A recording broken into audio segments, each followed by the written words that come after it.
Okay, good morning, folks. This obviously would be much easier to take up if I was there in person. However, this is going to have to do. Okay, so let's take a look at this extra projectile motion problem. So our goal is to have the projectile travel the furthest along the x-axis, which means that we want it to just clear the bottom of this. Now, the problem is, if we assume that B is the vertex, that is not necessarily the correct solution for this. What we are really trying to make sure is that when we fire this thing, that it doesn't fire above it. And we want it just to clear the bottom. And as it turns out, the maximum is actually going to be somewhere on the other side. So again, we don't assume that this point right here is the vertex. So the tricky part of the question is figuring out where the change in height, or specifically what the displacement is between position A and position B. So we have our cannonball. So I've given you the diameter of the cannonball. Here, we'll use the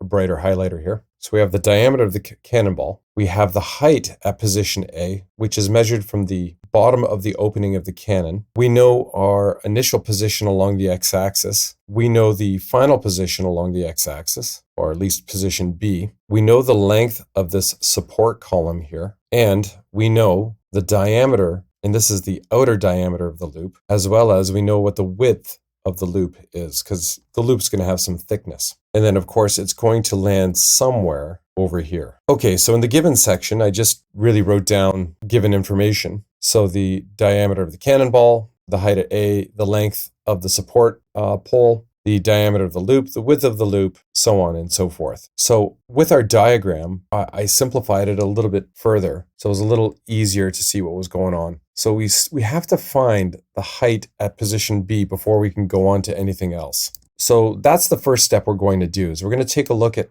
calculating the height at position B, where it just is going to clear the bottom of the loop here. So over here to the right, I have sort of a larger scale view of what the loop and hoop sort of situation looks like. Okay, so here's the idea. We want the cannonball just to clear the bottom of the hoop, or loop, hoop, I guess, not loop. Okay, so in order to do that, we have to understand that the height at B is going to be measured from the bottom of our cannonball. So in order for us to calculate this, the easiest way is to take the length of the pole plus the outer diameter of the hoop, and then subtract the width of the loop. I called it loop for some strange reason, but whatever. And also subtract the diameter of the cannonball. And that's what I have written right here. So it's the length plus the outer diameter minus the width minus the diameter of the cannonball. So that gives us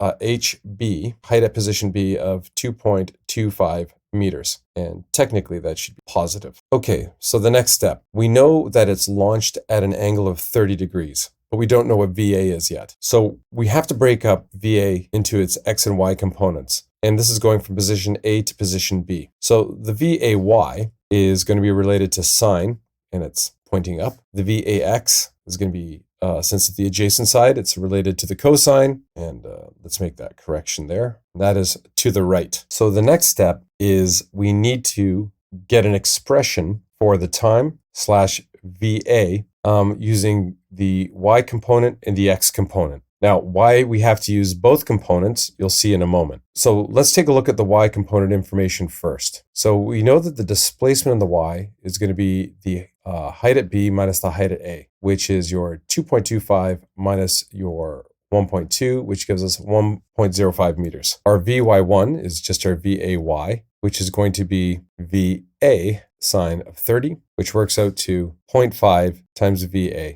meters per second. And since it's going up, we're going to make that positive. The VY2 is unknown. Our acceleration is negative 9.8 meters per second squared. And our time is unknown, but it is the same time for the X component. All right, well, the obvious problem is that we have 1, 2, 3 unknowns. That's not going to work. So we need to be able to eliminate ultimately 2 of the unknowns. Hence, moving on to the x-axis, that should help us, because the x-axis, we know it's constant motion. So our dx is equal to the 3 meters. Our vx is going to be our VA cos of 30, which again is our root 3 over 2 times VA meters per second in the forward direction. And again, our TX is equal to T. So if we look carefully, the VA in the X comp is the same VA in the Y comp, which is ultimately what we're trying to find. And the two T's are the same. So through process of elimination, in the Y component, we only need to work with 4 out of the 5. Hence, the reason why we were able to eliminate the VY2 and just work with the V1, DY, AY, and T. This way, we will bring it down to 2 unknowns for each the Y comp and the X comp. And then when you have 2 equations and 2 unknowns, we can reduce it down to a single unknown through elimination. So moving on to the Y component expression. So the Y component of the expression, we're using equation number 2, which is dy is equal to vy1 ty plus 1/2 ayty squared. Substituting our values in, I really should put my plus sign there. And this reduces down to this expression right here. And as you can see, we have our VA and T terms here. So I call this my equation number 3. Now, when we do the X component, we have dx equals Vx times Tx. And let's just put those pluses in there. So we get positive 3 is equal to root 3 over 2 VA times T. So similar to additional problem number 4, it made sense to isolate for our time variable, which is precisely what I did. So we isolate for time, call this my equation number 4. So this way we can actually solve for VA directly. We don't actually have to find the time first. We can just actually isolate for VA when the time comes. Okay, so taking a look over here, we're going to substitute equation 4 into equation 3. And when we do that, we get a nice little bit of cancellation here with at least a couple of the VAs, but we still have a VA in here. And of course, it's going to be squared. Now, it's up to debate what's the easiest way to isolate for this algebraically. Sometimes I leave this alone as a square and then just isolate and take the square root after the fact. This time I decided that I was going to do it differently. I actually applied the square on everything. So 6 squared is 36, square root of 3 squared is 3, and then of course VA squared is VA squared. And then we just do a bunch of math. And it's not pretty math. And then when we finally isolate for VA, I get the square root of 58.8 over yikes.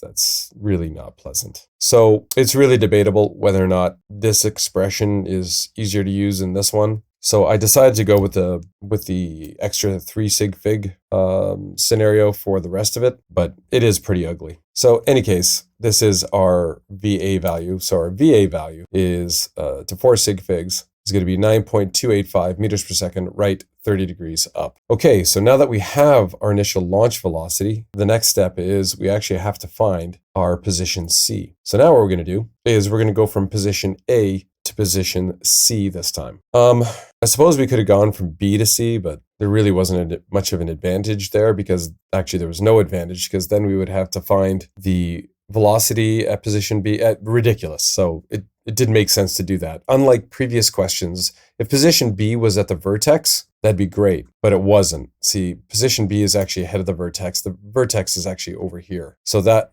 at this point here is where the nice arrow, this point there is where the Y component would have been 0 for the velocity, that is. Anyway, okay, so without me prattling on too much, let's take a look at what we got. So now the displacement of the Y is going to be the final height minus the initial height, which is 0 minus 1.2 or negative 1.2 meters. Fairly easy there. Our V1 is, again, going to be our positive 0.5 VA.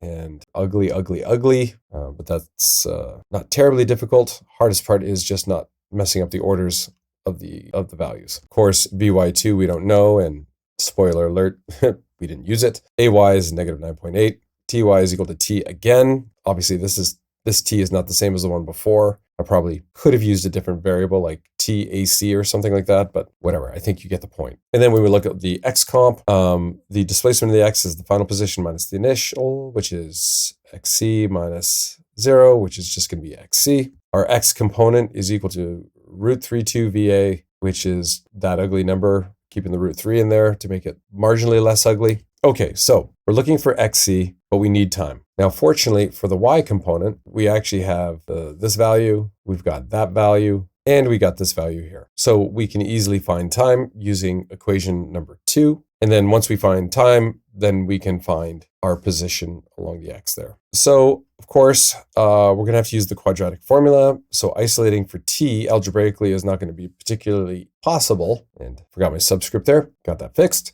Okay, so substituting the values in, we get this absolute nightmare of an expression, getting it to standard form. And then, of course, these are going to be our quadratic values to put into the quadratic formula. So all I need you to show me is this part ultimately. Actually, I'm going to clarify that. Of this material, you need to show me this, and you need to show me this, and then the final answers. You don't have to show me any of the simplification of this in between. Okay, so the 2 times, we get a negative time. Obviously, we reject that.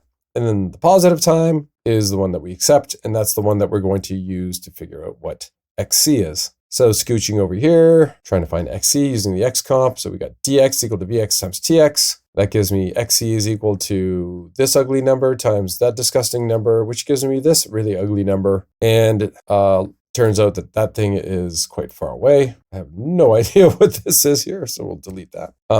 And therefore it lands 9.318 meters away. And that is how we do